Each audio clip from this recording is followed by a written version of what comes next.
Assalamualaikum warahmatullahi wabarakatuh. Halo semuanya, welcome back to my channel. So hari ini adalah edisi Study with Me, belajar sistem akuntansi dan teknologi informasi. Check it out. Baiklah teman-teman, nah untuk itu kita akan mempelajari tentang sistem akuntansi dan teknologi informasi nih. Nah untuk pembahasannya ini kita menggunakan metode studi kasus. Nah tentu saja itu akan ada meliputi deskripsi perusahaan dan transaksi-transaksi. Nah yang akan kita pelajari pada hari ini yaitu sistem akuntansi piutang dan juga sistem akuntansi utang. Nah yang pertama itu saya akan memberitahukan tentang deskripsi perusahaannya. Nah, yaitu PT Teknologi Cerdas adalah perusahaan yang bergerak di bidang penjualan komputer dan perangkat teknologi lainnya. Dalam operasionalnya, perusahaan menggunakan sistem akuntansi berbasis aktual yang mencatat pendapatan dan beban saat terjadinya transaksi, bukan saat kas diterima atau dibayarkan. Jadi ini bisa dibilang merupakan pencatatan secara terus-menerus. Ketika terjadinya transaksi, langsung kita akan catat, langsung kita proses seperti itu, tidak saat kas diterima baru kita akui seperti itu. Nah baiklah, lanjut saja kita langsung ke sistem akuntansi piutang nih teman-teman. Diketahui transaksi piutang perusahaan tersebut yaitu pada tanggal 15 November 2024 terjadi nih transaksi antara PT Teknologi Cerdas dengan CV Mega Komputer. PT Teknologi Cerdas menjual sebanyak 10 unit komputer dengan harga 15 juta kepada CV Mega Komputer secara kredit dengan ada terminnya yaitu 2/10 N/30.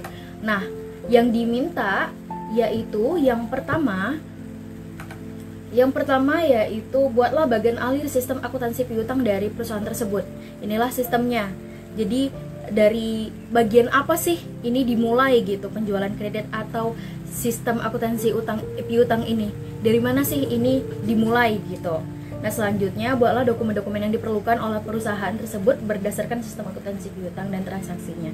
Nah misalnya itu dokumen-dokumen faktur ataupun jurnal-jurnal yang diperlukan.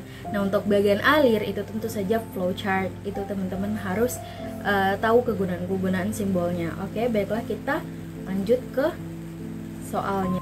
Oke, baiklah teman-teman. Nah, sekarang kita udah di bagian alir atau flowchart dari sistem akuntansi piutang PT Teknologi Cerdas. Nah, di sini saya akan menjelaskan kepada teman-teman nih, gimana sih kita cara buat flowchart.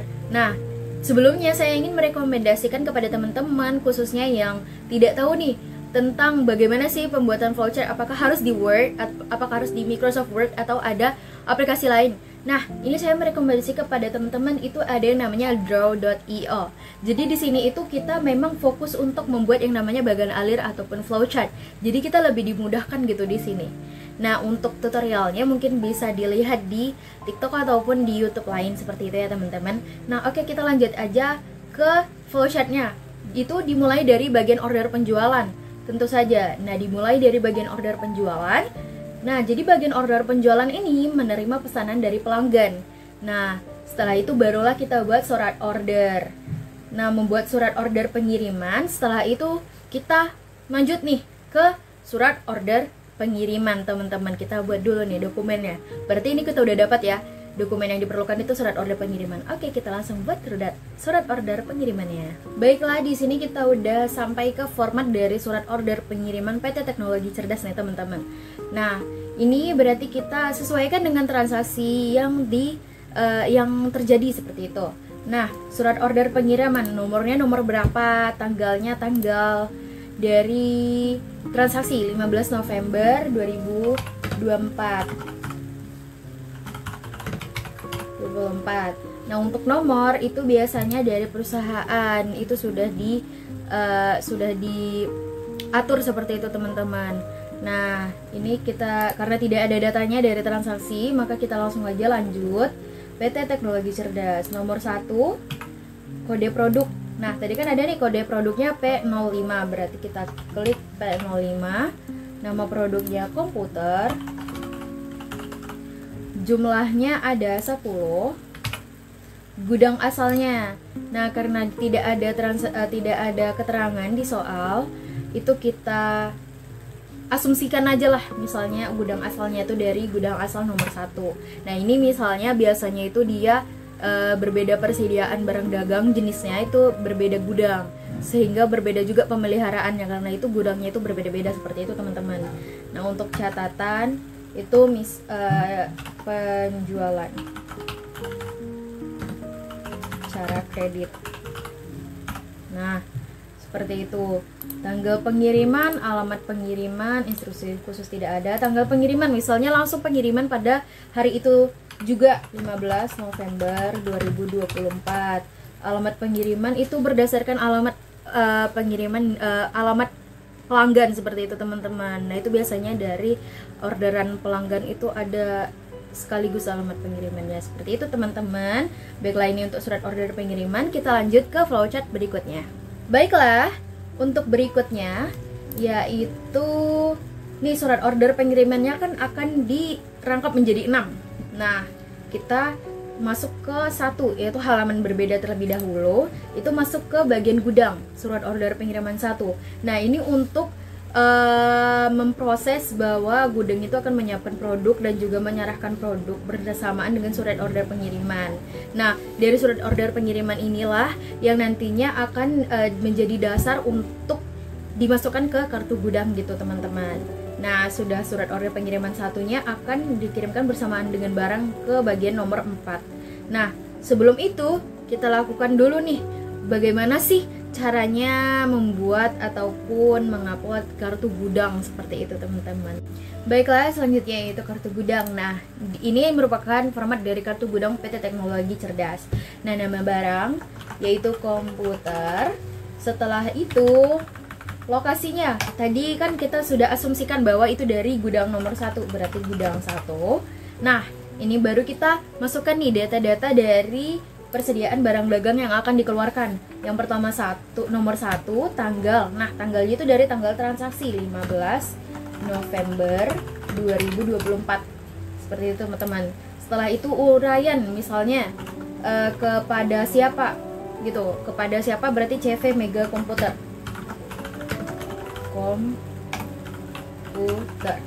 Seperti itu teman-teman. Setelah itu satuannya, misalnya satuannya itu dalam bentuk apa? Unit, tadi kan 10 unit, berarti dalam satuannya itu unit. Masuk atau keluar? Keluar berarti, karena kita menjual ya sebanyak 10 unit. Sisanya berapa? Itu biasanya berdasarkan, ini kita kartu gudang ini biasanya itu ada nih persediaan awalnya berapa, nanti bakalan berkurang, bakalan masuk ataupun bakalan keluar, itu bakalan tetap masuk ke kartu gudang seperti itu teman-teman. Nah, sisanya ini kita kosongkan, tapi misalnya kan karena ini kita sudah ada nih keluar 10, berarti otomatis kalau cuman keluar 10 itu berarti dikurang 10 gitu. Misalnya awalnya persediaan awalnya itu ada 20, keluar 10, berarti sisanya 10, seperti itu teman-teman. Untuk keterangan, berarti ini adalah penjualan secara kredit. Secara kredit. Begitu teman-teman. Di Kota Tanjung Pinang dibuat oleh nama kepala bagian gudang. Setelah itu PT Teknologi Cerdas ditandatangani oleh kepala bagian gudang, seperti itu teman-teman. Jadi kartu gudang ini adalah dokumen yang akan dibuat oleh kepala bagian gudang ataupun dari bagian gudang itu tersendiri. Baiklah, kita lanjut ke flowchart selanjutnya. Baiklah, selanjutnya kita ke step nomor 2 terlebih dahulu. Jadi tadi kan ada nih surat order pengiriman yang dimasukkan ke halaman yang berbeda, yaitu yang step nomor 2. Nah, itu akan kita masukkan kepada bagian kredit. Nah, jadi bagian kredit ini yang akan memeriksa status kredit dan memberikan otorisasi kredit kepada pelanggan. Misalnya apakah pelanggan ini masih ada limit kredit dari perusahaan itu sehingga bisa melakukan pembelian secara kredit kepada kita seperti itu. Jadi di sini kita melakukan otorisasi kredit.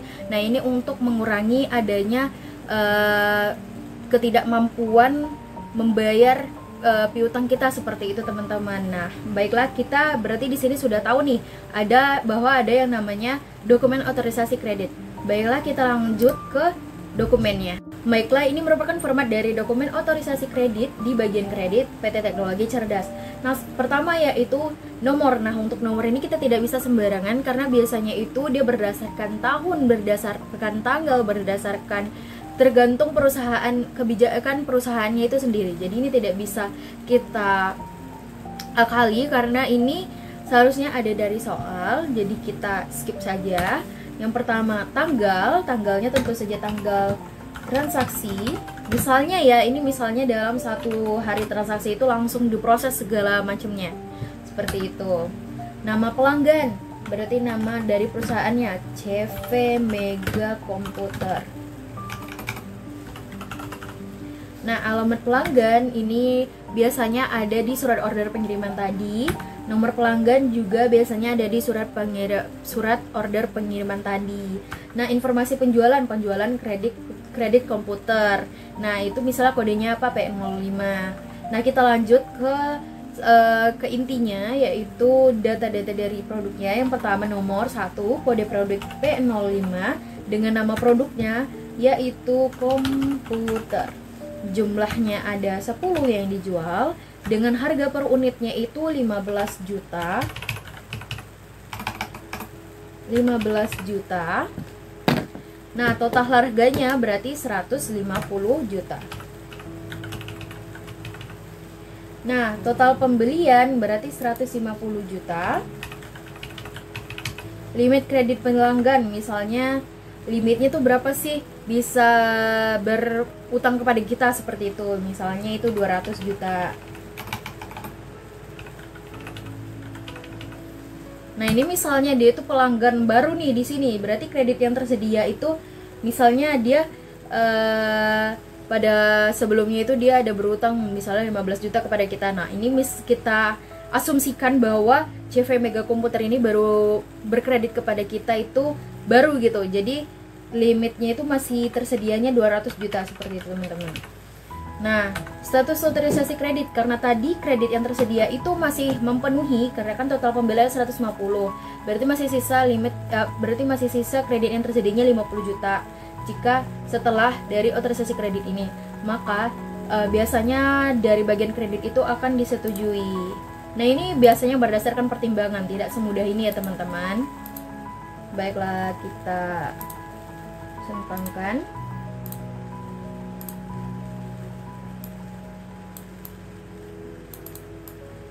Kita setujui. Baiklah, kita lanjut ke bagian alir selanjutnya. Baiklah, flowchart yang selanjutnya yaitu step ketiga. Nah, tadi surat order pengiriman kan ada yang ketiga nih. Nih, yang ketiga, nomor 3, berarti kita ke bagian selanjutnya nih guys, ke bagian pengiriman. Jadi surat order pengiriman yang dari kopi kedua sampai kelima itu bakalan dikirimkan kepada bagian pengiriman. Nah, ini langsung nih step keempat, surat order pengiriman 1 yang dari bagian gudang itu dikirimkan juga nih ke bagian pengiriman. Nah, pada saat ini bagian pengiriman akan menyerahkan barang kepada pihak pengiriman, misalnya drivernya siapa dan segala macamnya. Nah, surat order pengiriman yang nomor 1 akan dialihkan ke bagian nomor 6, yaitu ke bagian order penjualan lagi kembali nih. Nah, selanjutnya itu surat order pengiriman yang ketiga itu diserahkan kepada pihak pengiriman. Surat order keempat itu akan diarsipkan di bagian pengiriman. Nah, setelah itu yang surat order bagian 5 akan ditempel pada pembungkus barang sebagai slip pembungkus. Nah, jadi nanti di surat order pengiriman yang nomor 5 ini akan mereka nih di CV Mega Komputer, mereka akan menyesuaikan dengan surat order pembelian mereka, seperti itulah intinya. Oke. Baiklah, kita karena sudah tidak ada dokumen yang baru di sini, kita lanjut ke step nomor 5. Nah, tadi kan yang nomor 5 ada nih surat order pengiriman yang dari bagian kredit itu ke step nomor 5. Nah, itu dia kembalikan kepada bagian order penjualan. Jadi surat order pengiriman 6 akan diarsipkan di bagian order penjualan itu teman-teman. Lanjut kita ke bagian yang 6. Berarti itu dari bagian pengiriman, dari surat order pengiriman 1 dan 2 itu dikembalikan kepada bagian order penjualan untuk dibuatkan faktur nih, pembuatan faktur penjualan. Nah, faktur penjualan nomor 1 akan dikirimkan kepada pelanggan, nomor 2, 3, 4 akan diserahkan kepada bagian akuntansi nih teman-teman. Nah, sebelum itu kita lanjutkan dulu nih, bagaimana sih cara membuat faktur penjualan dari PT Teknologi Cerdas ini. Check it out. Baiklah, selanjutnya itu ayo kita buat faktur penjualan dari PT Teknologi Cerdas. Nah, ini yang pertama jangan lupa dengan tanggal transaksi, misalnya 15 November 2024, seperti itu teman-teman. Nah, misalnya nih nama pelanggan misalnya nama pelanggan, tentu saja nama pelanggan kita. Ini kan format dari PT Teknologi Cerdas ya. Pelanggan CV Mega Komputer, tentu saja CV Mega Komputer. Alamat itu biasanya ada dari surat order pengiriman tadi. Pembayaran kan karena ini secara kredit dan ada terminnya, itu biasanya menggunakan cek. Nah, nomor faktur karena tidak ada di transaksi, kita asumsikan saja ini nomor faktur FPJ 0111 seperti itu. Nah, nomor urut, nah itu karena tidak ada di soal, kita skip saja. Kode barang P05, lanjut nama barangnya apa sih? Komputer. Selanjutnya satuan, unit, secara unit bukan. Setelah itu harga satuannya itu 15 juta. Kuantitasnya berapa? Kuantitasnya tadi 10 dengan jumlah harganya itu berarti 10 dikali 15 juta, mohon maaf, 150 juta jumlah harganya. Nah, jumlah berarti 150 juta karena yang dipesan cuma satu jenis dari persediaan barang dagang PT Teknologi Cerdas. Nah, misalnya nih dicatat dalam buku pembantu tanggal berapa dan juga jangan lupa ditandatangani. Nah, misalnya diserahkan kepada jasa pengiriman misalnya pada tanggal yang sama yaitu 15 November 2024, jangan lupa ditandatangani, diterima pelanggan. Nah, ini biasanya yang dari faktur penjualan yang pertama tadi yang dikirimkan kepada pelanggan, dijual oleh PT Teknologi Cerdas pada tanggal 15 November 2024. Seperti itu, jangan lupa ditandatangani. Nah, dicatat dalam jurnal misalnya langsung, karena akrual berarti langsung 15 November 2024.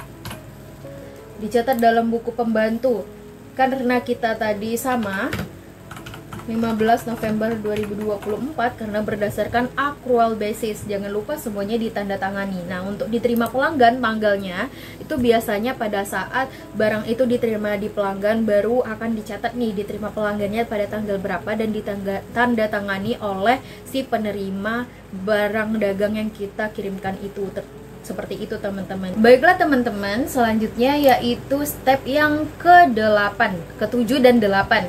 Nah, ini kebetulan dua-duanya sama-sama ke bagian akuntansi nih. Dari surat order pengiriman 1 dan 2 dan juga faktor penjualan rangkap 2 dan 3 sampai 4. Nah, surat order pengiriman 1 dan 2 di bagian akuntansi akan diarsipkan nih. Diarsipkan selamanya dengan numerik. Nah, selanjutnya faktur penjualan 2, 3, dan 4 ini bakalan diapain sih? Nah, yang pertama faktur penjualan 3 dan 4 itu akan diarsipkan. Dan juga faktur nomor 4 akan di-upload kepada jurnal penjualan. Dan faktur penjualan 2 akan diserahkan kepada bagian piutang. Nah, jadi biasanya di bagian akuntansi ini ada dua nih. Ada yang memegang kartu piutang, ada yang membuat jurnal penjualan. Jadi biasanya lebih memudahkan transaksi karena kan ini berbasis akrual. Sehingga kalau cuma satu orang yang memegang piutang dan juga penjualan itu akan menjadi hektik nih teman-teman. Nah, pertama kita buat dulu ke kartu piutangnya. Baiklah teman-teman, kita lanjut nih ke membuat kartu piutang dari PT Teknologi Cerdas. Nah, nomor kartu kita asumsikan kartu piutang KP ya, KP 0111 karena bulan 11. Nah, nama pelanggan, dari nama pelanggan kita nih, CV Mega Komputer. Nah, selanjutnya alamat pelanggan biasanya ada di faktur juga, nomor ID pelanggan, itu juga tanggal transaksi. Nah, kalau untuk nomor ID pelanggan ini biasanya kita pelanggan di satu perusahaan gitu, biasanya tuh ada 5 atau lebih. Nah, karena ada 5 atau lebih itu akan adanya nomor ID pelanggan. Nah, misalnya C01, C02, nah, itu berdasarkan kebijakan dari perusahaan. Karena tidak ada, jadi kita kosongkan terlebih dahulu. Lanjut ke tanggal transaksi, yaitu tanggal 15 November 2024. Nah, lanjut ke nomor fakturnya. Karena nomor fakturnya tadi kita ada buat nih kan di atas FPJ 0111, berarti kita buat FPJ 0111. Seperti itu teman-teman.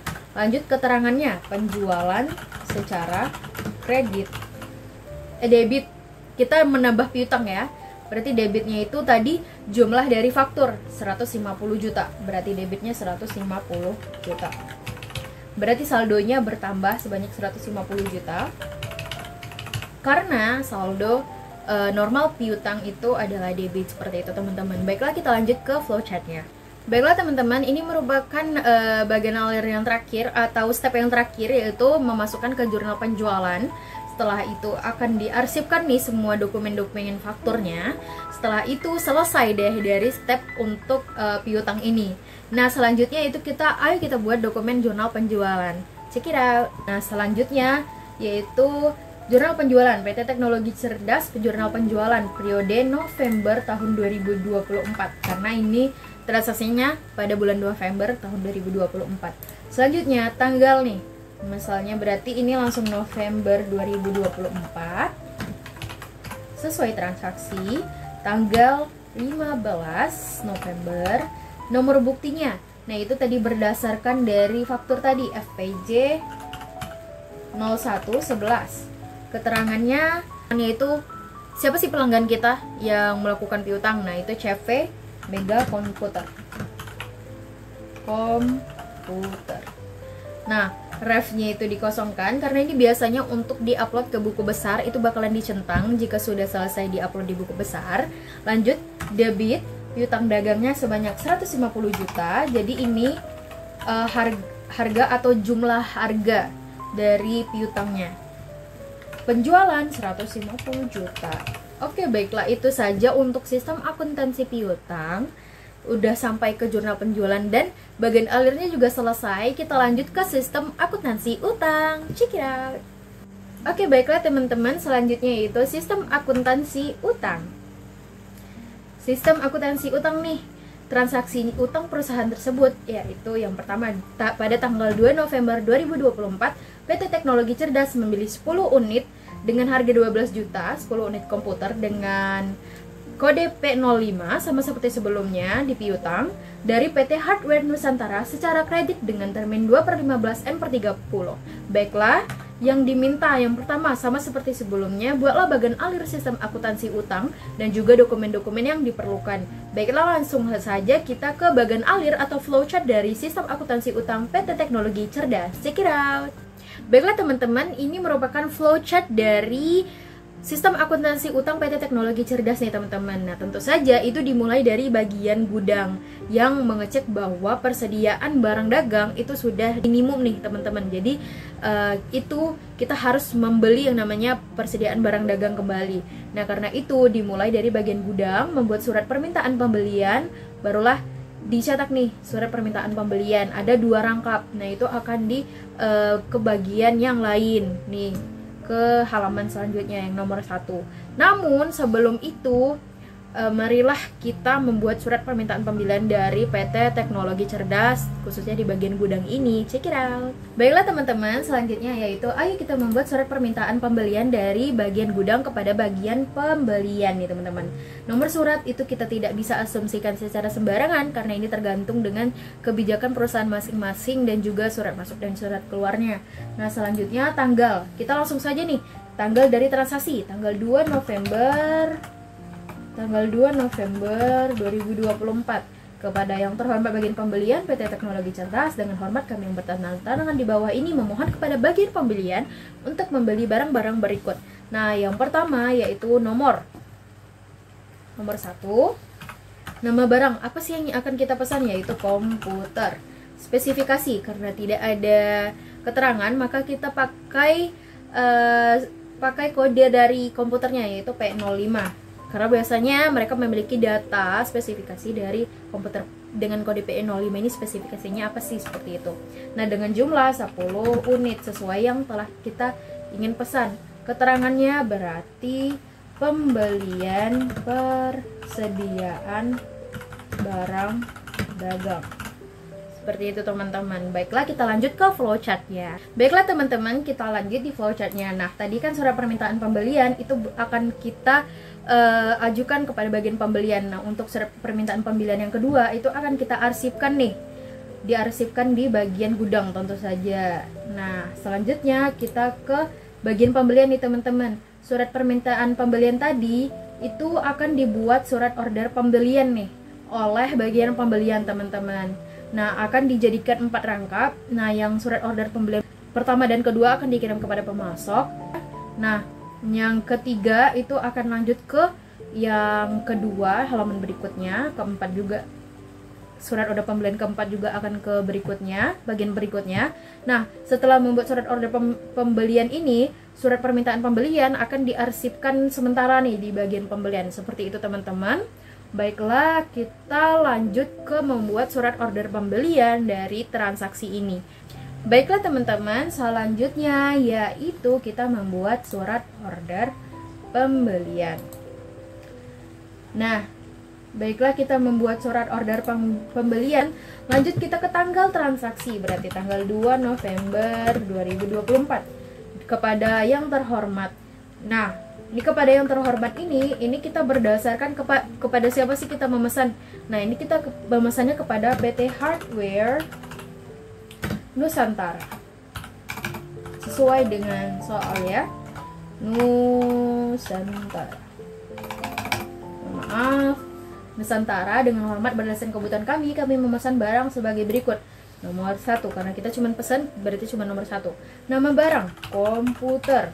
Spesifikasi, misalnya tadi karena tidak ada ya, biasanya mereka juga ada kodenya tersendiri, namun karena ini tidak ada keterangan spesifikasi dari soal, berarti kita buat spesifikasinya tetap P05. Nah, jumlahnya 10 unit. Total harga, misalnya harga satuan berapa sih?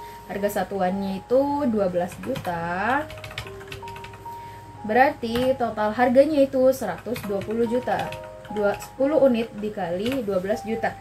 Total keseluruhannya 120 juta.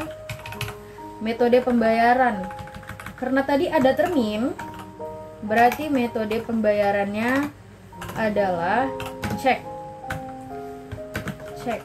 atau bisa juga bilet giro. Cek, kami harap barang dapat dikirimkan sebelum. Nah, karena tidak ada di soal, kita asumsikan sajalah. Misalnya 2 November, misalnya kita asumsikan kita berharap barangnya dikirimkan pada tanggal 3 November, hari keesokan harinya 2024. Sekian, terima kasih. Hormat kami Kepala Bagian Pembelian, ditandatangani oleh Kepala Bagian Pembelian. Nah, kita lanjut ke bagian alir selanjutnya. Baiklah, selanjutnya yaitu kita mengikuti nih surat order ketiga, itu akan ke bagian selanjutnya yang kedua nih, yaitu bagian penerimaan.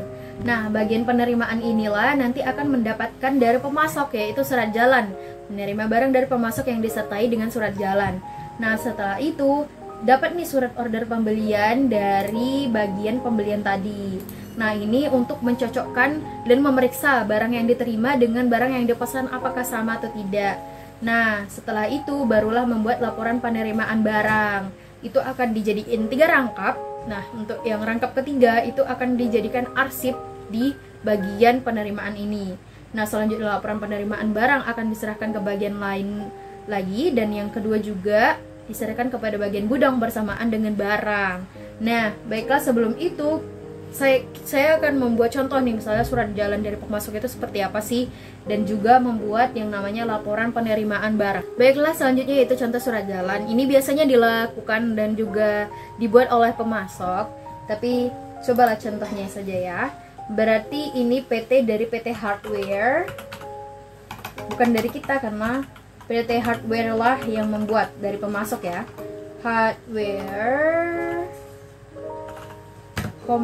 Hardware Nusantara, Jalan XXS, karena kita tidak tahu, kita lanjut aja ke bawah surat jalan, tanggal transaksi ataupun tanggal pengiriman, misalnya tadi tanggal 3 November kan, ataupun misalnya kita dikirimkan selambat-lambatnya pada tanggal 3 tadi kan, berarti dia misalnya langsung kirim pada hari itu juga, tanggal 2 November 2024. Jenis kendaraan misalnya mobil apa atau apa seperti itu, mobil box mungkin dengan kriteria apa seperti itu. Nomor polisi kita kosongkan, drivernya misalnya Yanto, seperti itu. Nah, lanjut aja, dikirimkan barang-barang sebagai berikut.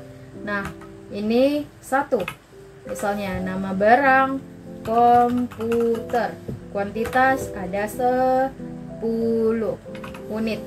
Tadi kan ada 10 unit kan. Nah, keterangan misalnya sudah sesuai dengan pesanan, misalnya seperti itu ya. Nah, itu nanti akan ditandatangani oleh bagian gudang, oleh yang mengirimkan yaitu driver, dan diterimanya juga ditandatangani. Nah, baiklah, kita lanjut lagi membuat dari kita nih, dari sisi kita, laporan penerimaan barang PT Teknologi Cerdas. Nomornya seperti biasa itu kita kosongkan karena itu sesuai dengan perusahaan masing-masing. Pada tanggal kita menerima produk, misalnya tadi tanggal 2 November 2024, hari kita memesan, hari itu juga dia sampai, misalnya seperti itu. Nama pemasok, nah nama pemasok tadi ini yang tadi itu PT Hardware Nusantara. Nama penerima, nama kepala bagian penerimaan.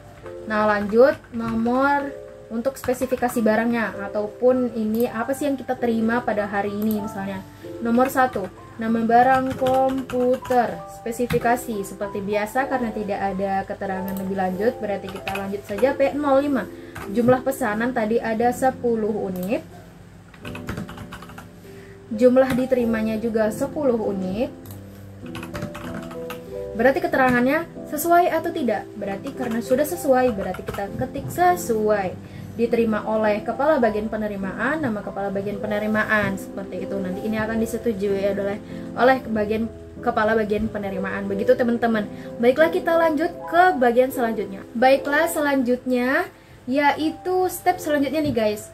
Karena tadi sudah ya di step nomor 2, baiklah kita ke step nomor 3. Nah, itu diserahkan kembali kepada bagian gudang nih, surat order pembelian yang di rangkap yang keempat. Nah, rangkap yang keempat tadi bersamaan dengan surat permintaan pembelian nomor 2 itu akan diarsipkan di bagian gudang. Nah, selanjutnya yaitu step keempat, itu datang dari bagian penerimaan, yaitu laporan penerimaan barang akan diserahkan kepada bagian gudang nih, biasanya untuk disesuaikan kembali barang yang diterima dan yang akan dimasukkan ke dalam bagian gudang. Nah, laporan penerimaan barang inilah yang akan menjadi dasar untuk membuat kartu gudang ataupun memasukkan ke kartu gudang. Nah, selanjutnya setelah melakukan kartu gudang tadi, laporan penerimaan barang akan diarsipkan di bagian gudang juga. Baiklah, selanjutnya yaitu kita akan membuat kartu gudang, dokumen kartu gudang. Baiklah, selanjutnya yaitu kita membuat kartu gudang. Nah, karena tadi kita ada kartu gudang dengan spesifikasi, dengan kode, dan juga jenis persediaan barang dagang yang sama, maka sebenarnya kita bisa aja nih mengambil kartu gudang yang sebelumnya nih, misalnya. Berarti kita ganti saja dengan kartu, kita lanjut nih, bukan ganti. Lebih ke kita lanjutkan sebelumnya nih. Ini kan karena kartu gudang yang sebelumnya ini kan pada tanggal 15, berarti ini sebenarnya kita tambahkan saja, berarti ini kita alihkan ke bawah, berarti ini nomor 2, karena transaksi dari pembelian ini kan tanggal 2 November, sedangkan untuk penjualan itu tanggal 15 November. Nah, berarti ini kita bisa asumsikan di kartu gudang juga nih, 2 November 2024. Uraian yaitu dari mana nih? PT Hardware Nusantara. Dari, kalau misalnya uraian untuk penjualan itu kepada siapa, konsumer siapa, dan untuk uraian dari pembelian itu tentu saja dari nama pemasok, seperti itu. Satuannya tentu saja masih secara unit. Masuk berarti masuk atau keluar, karena ini pembelian berarti ini persediaan barang dagang masuk ya, berarti tadi 10 unit. Nah, karena tadi sisanya 10 nih di tanggal 2, berarti di tanggal 15 November berarti otomatis kosong kalau misalnya tidak ada persediaan barang dagang awal. Nah, ini cuman di contohnya saja ya teman-teman. Nah, keterangannya berarti pembelian secara kredit, seperti itu teman-teman. Nah, dibuat oleh nama kepala bagian gudang dan ditandatangani oleh kepala bagian gudang. Baiklah, kita lanjut ke step selanjutnya. Oke, baiklah teman-teman, kita lanjut ke step selanjutnya. Karena ini sudah step yang keempat, berarti kita step yang kelima nih teman-teman. Nah, yang kelima, laporan penerimaan barang akan dimasukkan kepada bagian akuntansi untuk dibandingkan dengan faktur penjualan dari pemasok. Nah, untuk contoh faktur penjualan sama seperti tadi, tapi akan saya tetap contohkan. Nah, ini untuk membandingkan laporan penerimaan barang dengan faktur. Cek data apakah sesuai. Jika tidak sesuai, faktur penjualan ini biasanya hubungi bagian penerimaan dulu, baru nanti jika memang ternyata tidak sesuai akan dihubungi pemasok. Nah, jika data sudah sesuai, nah memasukkan transaksi ke jurnal pembelian, juga ada memasukkan ke kartu utang. Nah, karena itu kita masukkan ke memasukkan transaksi ke jurnal pembelian berarti menghasilkan jurnal pembelian, memasukkan ke kartu utang berarti menghasilkan kartu utang. Nah, karena itu sudah selesai transaksinya. Nah, karena itu marilah kita sekarang membuat ataupun saya akan membuat contoh faktur penjualan dari pemasok. Setelah itu kita membuat jurnal pembelian dan juga kartu utang. Baiklah teman-teman, langkah terakhir but not least, yaitu contoh nih faktur penjualan jika dari pemasok. Nah, berarti untuk PT di atasnya ini berarti PT Hardware Nusantara, karena dari pemasok. Nah, ini memang biasanya pemasok yang membuat. Nah, ini saya contohkan lah faktur penjualannya. Tanggal berapa? Tanggal 2 November 2024. Nah, nama barang komputer, satuannya berarti unit. Harga satuan 12 juta sesuai dengan soal. Kuantitasnya yang kita pesan tadi kan 10 unit. 10. Jumlah harganya berarti 12 dikali 10, 120 juta. Jumlahnya berarti 120 juta. Sama diterima juga. Nah, ini berbedanya ini kalau misalnya di kita sebagai pelanggan ya, berarti diterima pelanggan. Tadi kan kita terimanya asumsinya itu pada hari yang sama. Nah, nih tadi laporan penerimaan barang nih pada tanggal 2 November 2024. Berarti kita juga diterima pelanggan 2 November 2024. Nah, ini akan ditandatangani oleh bagian penerimaan seperti itu teman-teman. Baiklah, kita lanjut ke jurnal pembelian. Nah, jurnal pembelian ini kita ambilnya dari jurnal penjualan yang dari pemasok tadi, yang dia tadi contoh. Nah, berarti tanggal November 2024, jangan lupa di kepalanya juga periode November tahun 2024. Seperti itu. Pada tanggal berapa? Pada tanggal transaksi tentu saja, pada tanggal 2 November 2024. Kita pembelian kita asumsikan jadi FPB 0111. Seperti itu contohnya. Keterangannya itu keterangan dari kita pemasoknya siapa sih yang kita beli ini, misalnya yaitu dari soal PT Hardware Nusantara. Rafnya ini kita kosongkan karena akan dicentang pada saat melakukan buku besar atau pemostingan ke buku besar. Persediaan barang dagang itu sesuai dengan faktur penjualan yang diberikan oleh PT Hardware Nusantara atau pemasok, yaitu 120 juta.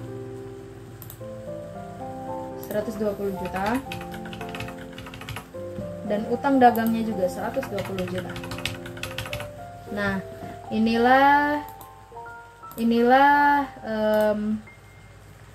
adalah jurnal pembelian dari PT Teknologi Nusantara.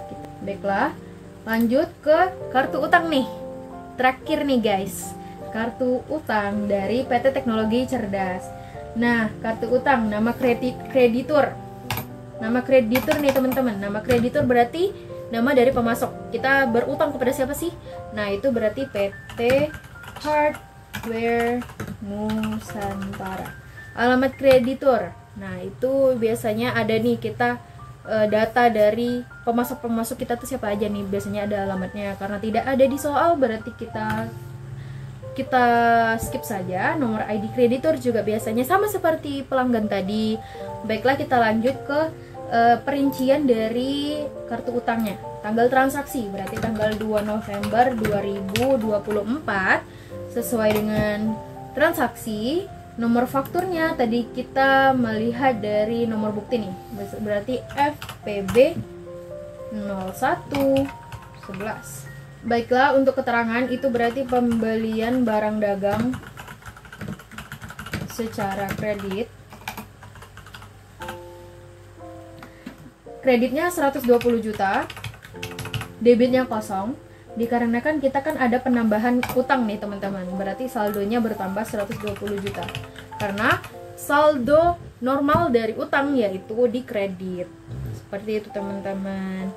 Berarti total utang untuk per November ini belum ada transaksi lainnya, berarti 120 juta. Seperti itu teman-teman. Baiklah teman-teman, sekian itu dari saya tentang sistem akuntansi dan teknologi informasi, khususnya tentang sistem akuntansi piutang dan juga sistem akuntansi utang teman-teman. Mohon maaf jika saya ada salah kata dan perbuatan. Saya harap teman-teman bisa memahami nih tentang sistem akuntansi piutang dan utang dari video ini. Baiklah, see you next time. Bye-bye.